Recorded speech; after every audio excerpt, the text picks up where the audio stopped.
नमस्कार, आपका बहुत स्वागत है हमारी इस खास पेशकश में जिसका नाम है सांसद का एक्सरे और आपके साथ मैं हूं जास्मिन शर्मा। 2024 के लोकसभा चुनावों की रणभेरी बहुत जल्द बजने वाली है।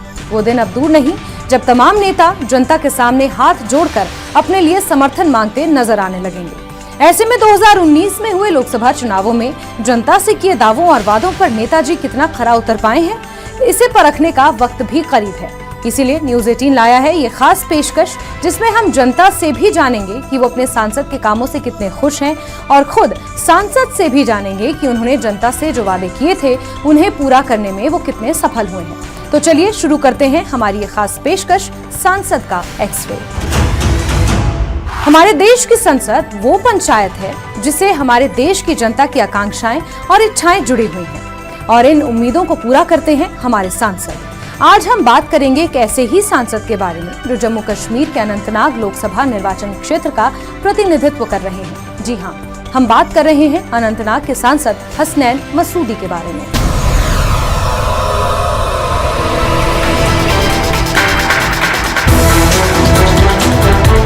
पूरा उस पर भरोसा किया मगर उसने उस भरोसे का आज धजिया उड़ाया। ऐसा पार्लियामेंट मेंबर हमने पहली बार देखा है जो लोगों की बात सुनता है। ज्यादा काम यहाँ पे नहीं किया है। लोगों की उम्मीदों की बात करें उस पर कहीं कहीं पे वो खराबी उतरे हैं और कहीं कहीं पे उन्हें तनकीद का निशाना भी बनना पड़ा। हम ये नहीं कहेंगे इसमें कुछ नहीं है। तो उन्हें हेल्थ सेक्टर पे ज्यादा ध्यान दिया। I am totally satisfied with the works of justice Hasnain Masoodi.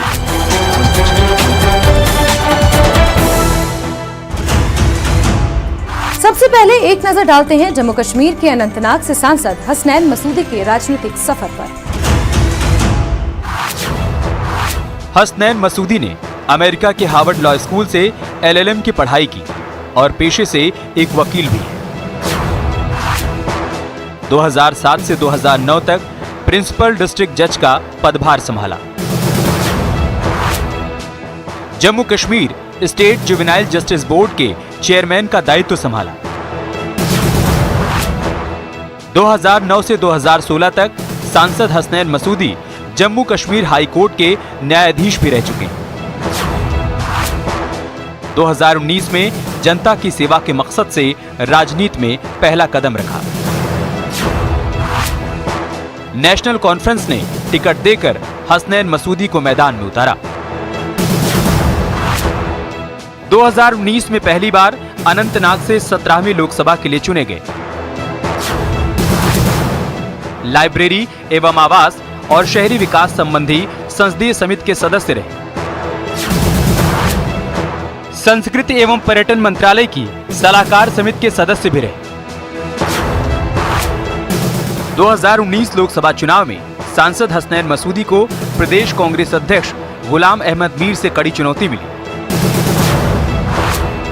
2019 Lok Sabha चुनाव में हसनैन मसूदी ने गुलाम अहमद मीर को 6,676 वोटों के अंतर से हराया। 2019 आम चुनाव में महबूबा मुफ्ती का प्रदर्शन बेहद निराशाजनक रहा। महबूबा मुफ्ती को महज 30,500 वोट मिले।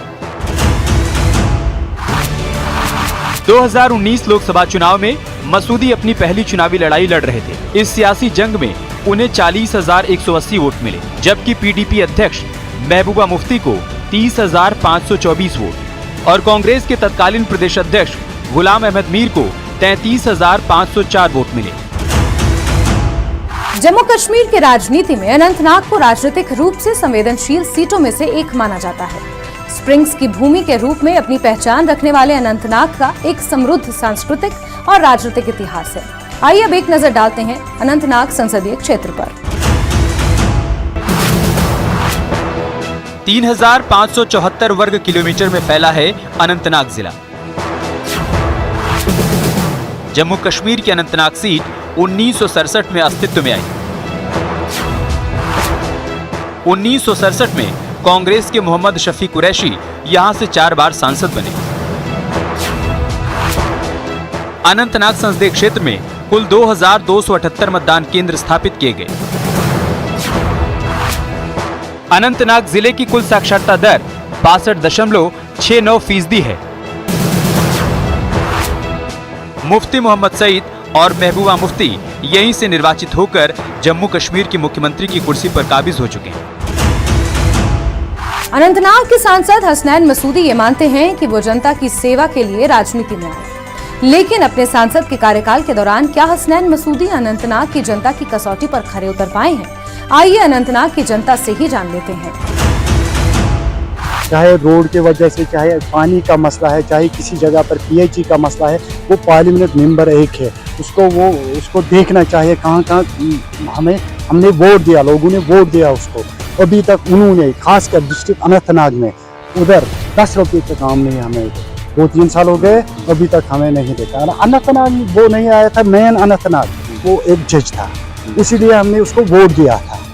पूरे जम्मू कश्मीर यहाँ जो पार्लियामेंट कॉन्स्टिट्यूंसी होता है, उसने पूरा उस पर भरोसा किया, मगर उसने उस भरोसे का आज धज्जियां उड़ा दिया। पिछले 70 सालों से अगर हम देखेंगे, खासकर 70 सालों से हमने बहुत से पार्लियामेंट मेंबर देखे, मगर ऐसा पार्लियामेंट मेंबर हमने पहली बार देखा है जो लोगों की बात सुनता है और लोगों को बहुत इज्जत करता है, लोग खासकर इज्जत देता है लोगों को। क्योंकि मैं पर्सनली 2-3 बार मसूदी साहब से मिलने गया, हमारे अपने इलाके की कुछ मसले मसाइल थे, खुसूसन हमारे बैंक का मसाइल था वहाँ, तो उसके बारे में हमने उससे बात की। क्योंकि हमारा एरिया बीबाग पड़ता है, बीबाग में लगभग वहाँ का एरिया सारा फूड से रिलेटेड है। हमारा बीबाग में और भी एक प्रॉब्लम थी, ट्रांसफार्मर की, बिजली की प्रॉब्लम थी, उन्होंने एक ही महीने में वो हल कर दिया है। सियासत की बात छोड़ दो, हम बहुत के बारे में की सूरत में बहुत से लोग गए थे वहाँ, उससे श्रीनगर में भी मिले, यहाँ वो 1-2 बार वो आए, यहाँ हमारा DC आफिस भी वो आया, हम वहाँ भी मिले उसको। मगर जब हम उसके पास गए बहुत रिस्पॉन्ड देता था। हमने इससे पहले PDP का भी विरोध देखा, मुफ्ती साहिबा 1-2 बार वहाँ यहाँ पार्लियामेंट मेंबर बन गई थी, मगर कभी उन्होंने हमें मिलने नहीं दिया। उसका प्रोटोकॉल कुछ अलग होता था। हसनैन मसूदी साहब एक अच्छा व्यक्ति है। जब हम उसके पास जाते हैं, कोई भी इंसान जाते हैं, रात के 12 बजे, रात के 10 बजे, खासकर 8 बजे, 7 बजे, कभी भी उसको फोन करो, लोग को बहुत रिस्पॉन्ड देते हैं। कोई डेवलपमेंट नहीं हुई है। जो हमारे सांसद है मसूदी साहब, तो न तो वो ज़्यादा यहाँ दौरे करते हैं, हमारे जो डिस्ट्रिक्ट है यहाँ पे ज़्यादा आते ही नहीं है। जो पहले हमारे MP साहिबान थे वो आते थे, अपने इलाके का देखते थे क्या यहाँ क्या प्रोग्रेस है, डेवलपमेंट की कौन सी प्रॉब्लम है, क्या करना है, क्या नहीं करना है। आप देख रहे हैं यहाँ पर बिजली आजकल बहुत ठप पड़ा है, कोई बिजली नहीं हो रहा है यहाँ। ऑल ओवर इंडिया के साथ कंपेयर नहीं कर सकते जम्मू कश्मीर। आपको हमारा एटमॉस्फेयर है जम्मू कश्मीर का, ये तो टेल एंड पे है, ये बाकी रियासतों की तरह डेवलप रियासत नहीं है। MP से हमें यही तवक्को थी, जो हमारे मसले हैं यहाँ साउथ कश्मीर में वो उजागर करते, वो पार्लियामेंट में उठाते यहाँ के मसले, मगर उन्होंने वैसा किया नहीं। लोगों ने बहुत ही उम्मीदों के साथ वह ऐवान तक पहुंचाया था। किसी हद तक अगर आम लोगों की बात करें, आम जनता की बात करें, तो नाला भी है इन MP से, इन सियासी उथल पथल सामने आई है, और जिसका वाज़ेह तौर पे ये सबूत देखा जा सकता है कि गुज़श्ता कई दिनों से सियासी सूरत हाल में, सियासी मैदान में जो हलचल पैदा हुई है, उसमें लोगों का जो रुझान वो काफ़ी हद तक कम दिखाई दे रहा है। तो कुल मिला के अगर देखा जाए तो कुछ जो मेंबर पार्लियामेंट हजरात है वो ऐवानों तक पहुँचते जो है बीच का जो रास्ता है, चाहे लोगों की तवक्कुआत की बात करें, लोगों की उम्मीदों की बात करें, उस पर कहीं पे वो खराबी उतरे हैं और कहीं पे उन्हें तनकीद का निशाना भी बनना पड़ा। जब ये पार्लियामेंट इलेक्शन हुआ तो पहले मरहले में यहाँ कोविड का मसला, जो भी फंड्स उससे वागुजार हुए तो वो सिर्फ हेल्थ रिलेटेड। पहले जब फंड्स वागुजार किए तो उसने यहाँ प्रोग्राम में हमारे डिस्ट्रिक्ट हॉस्पिटल प्रोग्राम को एक वेंटिलेटिंग सिस्टम फराहम किया। और 2 साल 3 साल जब ये कोविड का मसला रहा तो जो भी फंड्स उसके कहने के मुताबिक, और हमने देख भी लिया, जो भी फंड्स आए तो वो सिर्फ हेल्थ रिलेटेड। हम ये नहीं कहेंगे उसने कुछ नहीं किया। 2019 में जो कोविड ने दस्तक दी, जो कोविड हुआ यहाँ पे, तो उस हवाले से उन्होंने, जहाँ तक मेरा अपना ज़ाती जो तजुर्बा है और जो मैंने देखा है, तो उन्होंने हेल्थ सेक्टर पे ज़्यादा ध्यान दिया। हेल्थ सेक्टर में आपको यहाँ मैं बताता चलूँ आपको कि GMC अनंतनाग यहाँ है, तो उन्होंने वहाँ पे अमवात बहुत हुई, आपको भी पता है कि बहुत अमवातें हुई। तो वहाँ पे उन्होंने एक ऑक्सीजन प्लांट यहाँ पे हमें मुहैया किया, जिसकी बहुत अशद ज़रूरत थी उस वक्त लोगों को। स्पोर्ट्स में भी उन्होंने एक नुमाया एक इंटरेस्ट दिखाया उसमें। ओवरऑल हम देखेंगे तो बाकी डेवलपमेंट वर्कर्स भी जो हैं वहाँ पे भी उनका एक अच्छा रोल रहा है। जहाँ तक मेरा सवाल है, ज़ाती तजुर्बा है, तो वहाँ जहाँ आर्टिकल 370 की डिफेंस की बात है, उसमें भी उन्होंने नुमाया कारकर्दगी दिखाई, वहाँ भी वो खड़े रहे, डटे रहे, तो उसके लिए भी उन्होंने बहुत अच्छा मुजाहरा किया। यहाँ जम्मू एंड कश्मीर लद्दाख को पूरा रिप्रेजेंट किया। और जहाँ तक ये बाकी डेवलपमेंट वर्क्स की बात है, क्योंकि वहाँ पे सेंट्रल में तो BJP की हुकूमत है, तो उनको ज़्यादा मौका नहीं दिया गया, कम टाइम दिया। हालांकि वो स्पीकर को बारहा वो दरख्वास्त करते थे कि मुझे ज़्यादा टाइम मिले, लेकिन उनको ज़्यादा टाइम नहीं मिलता था, और जितना उनको लिमिटेड टाइम दिया जाता था उस टाइम में वो पूरा रिप्रेजेंट, मेरे ख्याल से पूरा अपने JNK को रिप्रेजेंट करते। मैं ये बोल रहा हूँ कि जो जस्टिस हसनैन मसूदी साहब है, he represented the state in the turmoil. और जब कोविड-19 आया, कोविड-19 में उन्होंने जबरदस्त कारकर्दगी दिखाई। हेल्थ सेक्टर में वो सबसे आगे रहे, सपोर्ट्स में आगे रहे, क्योंकि बच्चों के लिए सबसे अहम सपोर्ट्स है। क्योंकि आजकल आपको मालूम ही है कि सोसाइटी गुमराहकुन हो रही है, और उन गुमराहियों से बचाने के लिए खेल कूद के मैदान बहुत जरूरी है मुदस्सिर साहब। और जैसा कि इरफान साहब ने बताया कि उन्होंने सपोर्ट्स पे ध्यान दिया, हेल्थ सेक्टर पे ध्यान दिया। यहाँ हमारे गवर्नमेंट मेडिकल कॉलेज में उन्होंने एक oxygen plant, that was the need of the hour at that time, क्योंकि बहुत सी कैजुअलिटीज हो रही थी उस टाइम पे, तो उस टाइम पे उन्होंने बहुत ही अच्छा किरदार निभाया। हाँ, राइजिंग जो आज के टाइम पे ये राइजिंग ड्रग हो रहा है, उसके लिए उन्होंने सपोर्ट्स पे पूरा जोर दिया, पूरा ध्यान दिया, ताकि हमारे बच्चे जो है, जो नौनिहाल बच्चे हैं, वो इन गलत कामों से बाज रहे। ये काम तो उन्होंने बहुत अच्छे किए मुदस्सिर साहब। और यहाँ वक्त हो चला है एक बहुत ही छोटे से। सुप्रीम कोर्ट में अनुच्छेद 370 को रद्द करने को चुनौती देने वाली याचिकाओं पर गुरुवार को सुनवाई हुई। केंद्र सरकार की ओर से दलीलें दी गई। अगली सुनवाई 28 अगस्त को होनी है। नेशनल फिल्म अवार्ड्स में कश्मीर फाइल्स को नरगिस दत्त पुरस्कार मिला। नेशनल इंटीग्रेशन पर सर्वश्रेष्ठ फिल्म का पुरस्कार दिया गया। कश्मीरी पंडितों पर हुए अत्याचार के बारे में है फिल्म। LG मनोज सिन्हा ने गरीबों को जमीन देने का विरोध करने वालों की आलोचना की। कहा, गरीबों को जमीन और घर देने में परेशानी क्यों हो रही है। जम्मू कश्मीर विकास की राह पर है। LG मनोज सिन्हा ने gen next democracy network programme के प्रतिनिधियों के साथ की बातचीत। जम्मू चैंबर ऑफ कॉमर्स ने शनिवार को जम्मू बंद की कॉल दी। चैंबर के अध्यक्ष अरुण गुप्ता ने टोल प्लाजा और स्मार्ट। ब्रेक के बाद एक बार फिर से आपका स्वागत है। हसनैन मसूदी पढ़े लिखे और काबिल सांसद हैं। जम्मू कश्मीर के कई मुद्दों पर प्रखरता से अपनी बात रखते हैं। बतौर सांसद हसनैन मसूदी ने विकास को हमेशा से प्राथमिकता में रखा है।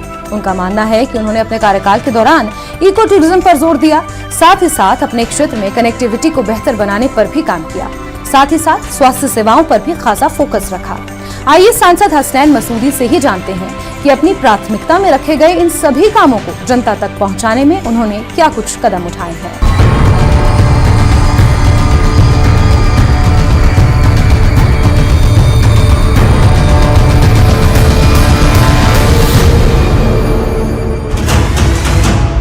एक पहलू है बजट पार्लियामेंट मेंबर की, जो यहाँ के मेगा प्रोजेक्ट्स है, जो मुझे लगता है कि वो हमारे वजूद में आनी चाहिए।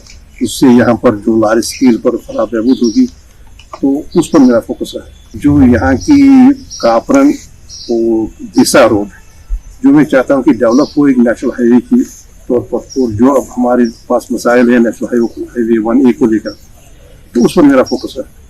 उसमें तो 5000 करोड़ रुपए का एक DPR बन भी गया है, और मेरा पूरा ये हिस्सा रहा कि वो अपनाया जाए और उसको इम्प्रूव किया जाए। तो ये मुझे लगता है कि एक बहुत बड़ी चेंज होगी, एक तो वेजना के सारे इलाके में, और फिर वहाँ से जो इलाके हैं, जो पसमानदा इलाके हैं, डोडा की कास्तीगढ़, तो उसके लिए बड़ा एक अच्छा कदम होगा। दूसरी बात है कि मैं चाहता हूँ कि पहलगाम श्रीनगर के साथ जुड़ जाए, लिंकजन पटनू पश्तून रोड से एक तो टूरिज्म के दरवाजे त्राल के बालाई त्राल के इलाके पर लिंकजन पर सलत के खुल जाएंगे। और दूसरी बात है यूं जहाँ पर ही ये कनेक्टिविटी बढ़ जाती है तो उसके साथ ही तरक्की बढ़ जाती है, उसके साथ ही मौके बढ़ जाते हैं, रोजगार के मौके बढ़ जाते हैं, इंडस्ट्री बढ़ जाती है। अभी तक त्राल और बाकी जो इलाके हैं पहलगाम के बड़े पिछड़ गए हैं जो तरक्की की दौड़ में। तो जहाँ ये रहा है जो जम्मू कश्मीर किया और फिर हेल्थ केयर में मेरा फोकस कहाँ रहा और मेरी तरजीह क्या रही। तो एक रेल कनेक्टिविटी काजीकुंड से पहलगाम उसमें भी ये कामयाबी हुई कि एक तो फोकस अटेंशन हुआ और मुझे लगता है कि प्रिलिमिनरी उसकी सर्वे हो गई। यहाँ बारामूला कुपवारा की भी होगी और इसकी भी सर्वे हो गई। और अगर आगे मौका मिला और आगे हम इसको फिर फोकस में रखेंगे, इस पर हमारा जोर रहेगा, तो मुझे लगता है ये अच्छी और भी एक डेवलपमेंट होगी। काजीकुंड से सीधे ट्रेन जो होगी, और आपको मालूम है कि आजकल जो ट्रेन हैं तो बहुत ही कंफर्टेबल है और बहुत ही ट्रांसपोर्ट का बहुत ही बेहतर है। जैसे अभी जो वंदे भारत है या बाकी आप देखें जम्मू और दिल्ली की कनेक्टिविटी, ये ऐसी बड़ी खूबसूरत और बड़ी आरामदेह और बड़ी कंफर्टेबल ट्रेन आई है जो टूरिज्म में। और जब ये कनेक्टिविटी होगी, जब ये जुड़ जाएगी रेलवे हमारा जम्मू के साथ, तो और भी इसका फायदा होगा। और इसी तरह मेरा 5 जो हमारी है और जो 5 टनल है उसमें सबसे बड़ा मडवा और वाडवान की जोड़ने वाली जो है जो टनल एक होगी वो दर्दपुरा में होगी और चौधरामन हो गया उस साइड से, चौधरामन से दर्दपुरा पचमा जो बालाई इलाका है। तो अगर ये जुड़ जाएगा तो 40,000 लोगों को वो कनेक्टिविटी अचानक के साथ उनकी सारी जो भी उनके इसके अलावा भी जो भी इस वक्त जो हमारी यहाँ पर फैसिलिटीज है उसका फायदा सीधे रामबन किश्तवाड़ और बाकी जो चुनाव वैली के इलाके उनको पहुंचता है।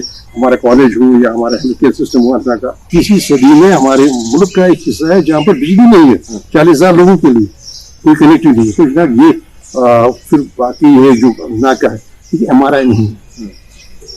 मेरा जोर रहा पहले भी मैं जो हमारे हेल्थ मिनिस्टर उनसे और स्टेट मिनिस्टर उनसे बात हुई MRI के लिए, पेट स्कैन के लिए और जनाब यहाँ पर जो कैथ लैब के लिए अपना इस वक्त जो टेरिशरी केयर पर दबाव है सिकनेस पर श्रीनगर की या सुपर स्पेशल हॉस्पिटल हो, इसी वजह से क्योंकि यहाँ पर हमारा मेडिकल इक्विपमेंट नहीं है, यहाँ पर जो डायग्नोस्टिक जो इस वक्त सिस्टम है वो मुस्तकम नहीं है। तो ये मेरा रहे जोर कि सारे जो मेरी मुद्दत रही है पार्लियामेंट में उसमें फिर एक पहलू, दूसरा होगा दूसरा पहलू है MP लैड के हवाले से। देखिए मैंने कोई 4 करोड़ रुपए हेल्थ केयर पर लगाए 4 असला में, सबसे ज्यादा उसमें अनुदान। एक मैंने यहाँ पर ICU कोविड ICU किया, उसके बाद 2 वेंटिलेटर, उसके बाद यहाँ तकरीबन 10 जगह या 5 से ज्यादा जगह मैंने डिजिटल एक्सरे का 10 का मेरा प्रोग्राम है डिजिटल एक्सरे का। तो जनाब और फिर जो क्रिटिकल केयर एम्बुलेंसेज का शुपिया में भी एक, और शुपिया में भी पुलवामा में कोविड अस्पताल के लिए मैंने मावनत की अपने फंड से, तो शुपिया में 2 वेंटिलेटर लगवाए, पुलवामा में भी और कुलगाम में भी।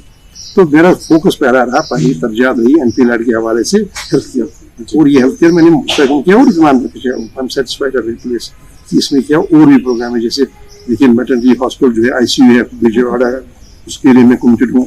और मेरा प्लान है कि यहाँ पर आंखों के इलाज के लिए एक इक्विपमेंट है जो हाई डेंसिटी इक्विपमेंट है, हाई तो वो इक्विपमेंट हो ताकि यहाँ से अमृतसर और श्रीनगर जाना पड़े जाएंगे मुझे। तो इसके अलावा मेरा फोकस रहा जनाब जो पावर पर ज्यादातर, क्योंकि हमारे 4-5 महीने के करीब यहाँ पर विंटर होता है, तो मैंने तकरीबन 30 इलेक्ट्रिक सबस्टेशन अपने MP लैड फंड से क्रिएट की, 30 सबस्टेशन नाग में, पुलवामा में, शुपिया में, कुलगाम में। तो उस पर फोकस है और मुझे लगता है कि अभी काम करने की बहुत जरूरत है। और यूथ के सर्विस के हवाले से मैंने कोशिश की कि ये मुस्तकम हो जाए जहाँ पर फैसिलिटीज नहीं है, केले की फैसिलिटी, क्योंकि एक हमारा टूल जो हमारे पास है वो टूल है हमारे किट में है कि हम उनको वहाँ से डाइवर्ट उनका अटेंशन करें, क्योंकि ये एस्केपिज्म है। देखिए ये फिरार है, तो उस तरह सेमिनार्स का सिलसिला शुरू किया। अब जो मेरी 16 कॉन्स्टिट्यूंसी मेरी है, 4 डिस्ट्रिक्ट है, 25 लाख लोग हैं जिनको मैं रिप्रेजेंट करता हूँ लोकसभा में। यहाँ पर 16 हमारी 60 हमारी होती है, हमारे लेजिस्लेटर्स होते हैं जो अपने सारे मामला अपने अपनी कॉन्स्टिट्यूंसी की उठाती है। और आम अगर आपने देखा पार्लियामेंट कभी भी पार्लियामेंट में ड्रेनेज की बात नहीं होती है, ड्रिंकिंग वाटर की बात नहीं, कोई नहीं करता। वो कितना ही मुथरिक क्यों ना हो पार्लियामेंटेरियन, कभी बात नहीं करेगा, सड़क की बात नहीं करेगा। लेकिन यहाँ जो मसाइल मेरे मसाइल हैं, वो सब लोगों के मसाइल, वो ये है कि यहाँ पर एक असेंबली नहीं जहाँ पर मामले उठाए जा रहे, मुझ पर ही बोझ पड़ता है, मुझ पर ही जिम्मेदारी आएगी कि मैं सारे मामले उठाऊँ। तो अब जनाब कश्मीर को, श्रीनगर को खाक करार दिया गया, एक लंग कैंसर का कैपिटल मुल्क में, ये सवाल चाइल्ड कैंसर की बुढ़ी, ये सवाल एनवायरमेंट के हवाले से जो आलूगी है उसका सवाल, और फूड जो दरपेश है, 30 लाख ये तो टन के करीब 3 मिलियन टन हमारे पैदावार होती है, लेकिन ट्रांसपोर्टेशन रुकती है, बीच बीच में करोड़ों रुपए का नुकसान का सामना होता है। वो सवाल की सड़क क्यों रुकती है, सड़क में क्यों ट्रांसपोर्ट में क्यों डिस्ट्रप्शन हो रहे हैं, और फिर जो आप बाहर से ये माल आ रहे हैं उस पर टैक्स माफ कर रहे हैं, तो यहाँ की फूड इंडस्ट्री का क्या होगा। फिर यहाँ पर एक इंडस्ट्रियल बैकअप देना फूड इंडस्ट्री को, जैसे कि आपकी जो कोल्ड चेन है वो मुस्तकम करना, या यहाँ पर जो कमर्शियल प्रोसेसिंग है, देखिए जब हमारा जो फूड है कोई 3 मिलियन टन के करीब है, और इन 3 मिलियन में सिर्फ 3 या 4% की प्रोसेसिंग होगी कमर्शियल। सबसे बड़ा सवाल है जनाब हमारी बेरोजगारी का।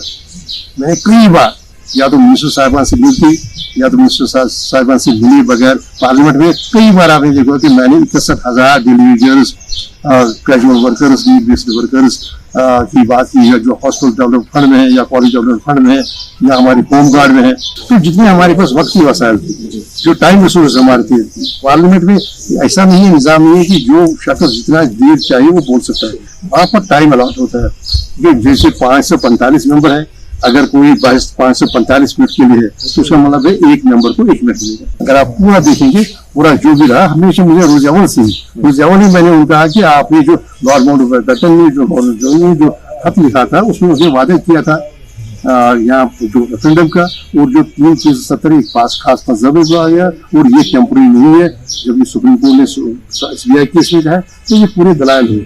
अब ये कि हमारे पास वक्ती वसाइल कितने हैं, वो वक्ती वसाइल के मुताबिक होता है। ऐसा नहीं पार्लियामेंट में, ऐसा नहीं कि जो जितनी देर के लिए चाहे बोल सकते हैं।